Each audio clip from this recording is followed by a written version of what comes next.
Rebecca sat on the couch reading a book she had just bought from an estate sale. Incantations from the Dark Side. Rebecca didn't believe in such things, but she loved the imagery throughout the book and figured it'd be fun to have something scary to read to start her weekend. Most of the book had rituals and incantations that were way more time-consuming and complicated than Rebecca was willing to try. But still, it was interesting seeing the vast collection of supposed black magic from the old world. When Rebecca turns to the next page, she is met with a drawing of a horrific creature. Aside from the imagery, the simplicity of the incantation has intrigued her as well. It reads, "There exists something from a different plane of existence, and it can cross over to ours with your insistence. Recreate the symbol followed by taps of 3, and that is everything you need to conjure thee. If you hear 3 taps from outside, it will be wise to run and hide. For if you give in to your curiosity, you will come face to face with the monstrosity." As Rebecca turns the page, there on the next page, she sees the symbol. Rebecca knew it was silly, but it was too hard to resist. What's the harm, she thought to herself. She proceeds to pour a little bit of wine from a hardly touched glass of wine. With the small puddle, she uses her finger to recreate the symbol from the book, and just like the incantation instructs, she taps on it 3 times. Eagerly, she sits quietly, waiting and listening to see if the incantation had worked. But after a few moments, there is nothing but silence. Rebecca scoffs. Pfft, what a surprise. Nothing but horse crap as usual.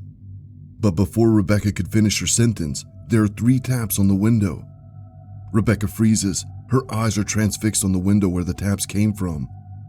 But after a few uncomfortable moments of silence, she shakes her head.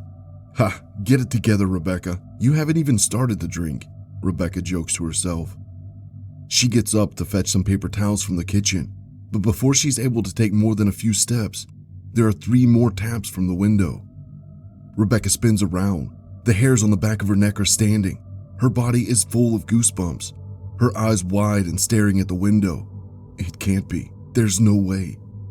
Rebecca tries to convince herself it's just a coincidence.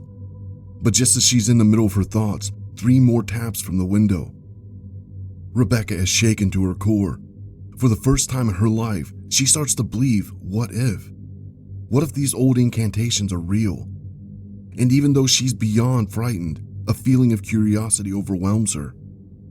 For some reason, she can't resist the temptation to look. She shakes as her feet move closer and closer to the window. As she stands in front of the drapes, her hands reach out to grab them, ready to open them. Her heart is thumping as she's drenched in fear. She stands in place, shaking and sweating.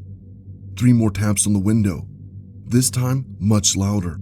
Her eyes open wide, thinking about what she might see.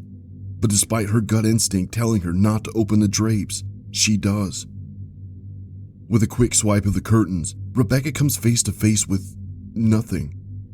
There is nothing but the darkness of the night outside. Her eyes dart side to side, looking for a trace of anything unusual. But she sees nothing aside from a small tree's branch swaying in the wind. That's what must have been tapping on the window, Rebecca tells herself. Breathing heavily, Rebecca is confused but relieved. But just as she's about to close the drapes, 3 taps. Rebecca is completely stricken with terror. But this time, not only did she hear 3 taps again, but she felt them right on her shoulder.